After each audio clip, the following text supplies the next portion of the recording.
Hi, it's Nick with Aquatic Source here for Michigan Pool News, and today we are discussing code and compliance for Accu-Tab, the feeders that we carry here at Aquatic Source.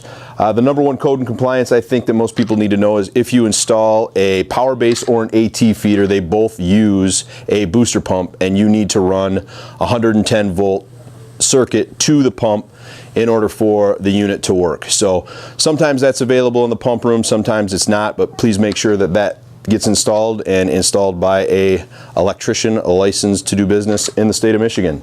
The next item is sizing the unit.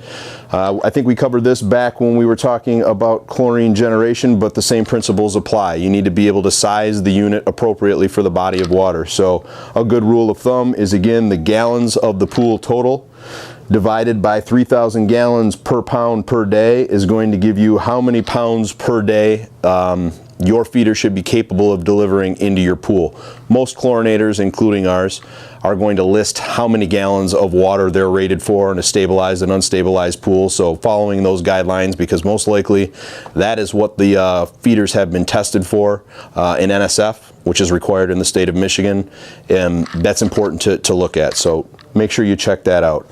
Equipment change form. This is Michigan specific, but it might apply to other states too. In our state, when we put in a new piece of equipment like that, the DEQ doesn't want a permit, but they do want you to fill out a form letting them know what equipment you've put in so that their records are up to date for the local sanitarians. So make sure you do that.